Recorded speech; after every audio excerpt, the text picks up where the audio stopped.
Assalamualaikum warahmatullahi wabarakatuh. Perkenalkan, nama saya Fatma Hamidah.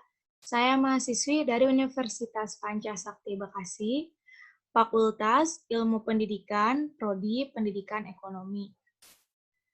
Untuk memenuhi tugas mata kuliah pendidikan agama, dosen Bapak Adin Sudirman, SAG, MPD, saya akan mempresentasikan tugas dari bab konsep ekonomi syariah. Konsep ekonomi syariah dan sistem ekonomi syariah merupakan perwujudan dari paradigma Islam. Pengembangan ekonomi syariah dan sistem ekonomi syariah bukan untuk menyaingi sistem ekonomi kapitalis atau sistem ekonomi sosialis, tetapi lebih ditunjukkan untuk mencari suatu sistem ekonomi yang mempunyai kelebihan-kelebihan untuk menutupi kekurangan-kekurangan dari sistem ekonomi yang telah ada.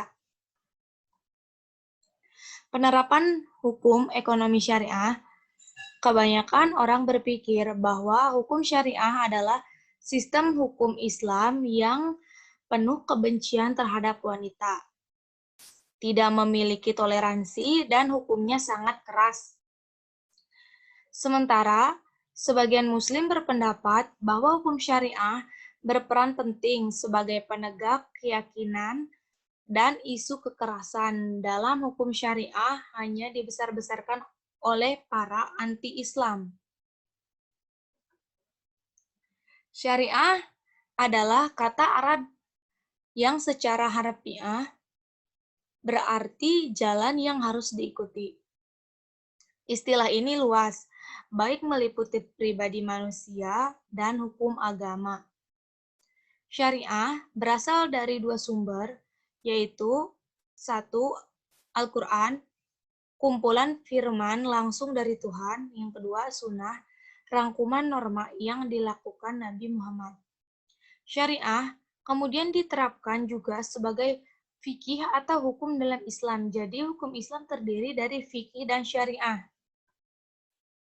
Beberapa hukum syariah mengenai tindakan yang berkaitan dengan manusia lain dapat diatur oleh negara, sedangkan tindakan yang berkaitan dengan Tuhan, begitu juga dalam keyakinan dan karakter, adalah urusan pribadi antara individu dan Tuhan. Namun, beberapa negara mayoritas Muslim telah juga menjatuhkan hukuman terhadap kasus pelanggaran yang berkaitan dengan Tuhan. Syariah mulai diberlakukan sejak abad ke-8 dan ke-10 sekitar 200-300 tahun setelah Nabi Muhammad menerima wahyu pertama. Pada akhir abad ke-10, aturan syariah semakin banyak yang memperdebatkan, terutama para pelajar Islam yang menginterpretasikan syariah melalui pandangan yang baru dalam bentuk fatwa dan pendapat hukum. Profesor Jean-Michel Otto dari Leiden University Law School di Belanda, seperti yang dikutip dari Huffington Post, membagi sistem hukum negara-negara Muslim ke dalam 3 kategori: sistem syariah klasik, sistem sekuler, dan sistem campuran. Sistem sekuler atau campuran adalah sistem yang paling umum diterapkan di negara-negara bermayoritas Muslim. Secara umum, syariah meliputi hukum keluarga, sementara pengadilan sekuler meliputi yang lain, yaitu Aljazair, Komoros, Djibouti, Gambia, Libya, Maroko, Somalia, Bahrain, Bangladesh, Brunei, Jalur Gaza, Yordania, Kuwait, Lebanon, Malaysia, Oman, dan Syariah menerapkan sistem sekuler.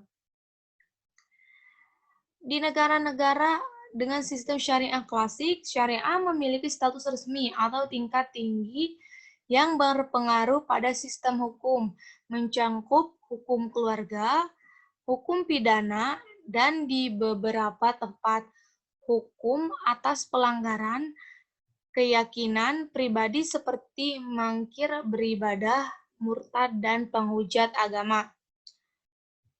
Mesir, Mauritania, Sudan, Afghanistan, Iran, Irak, Maladewa, Pakistan, Qatar, Arab Saudi, Yaman, dan daerah-daerah tertentu di Indonesia, Malaysia, Nigeria, dan Uni Emirat Arab menerapkan sistem syariah klasik. Di beberapa negara, mayoritas Muslim yaitu Burkina Faso, Chad, Guinea, Mali, Niger, Senegal, Tunisia, Azerbaijan, Kazakhstan, Tajikistan, Albania, Kosovo, dan Turki. Hukum syariah bahkan tidak diterapkan.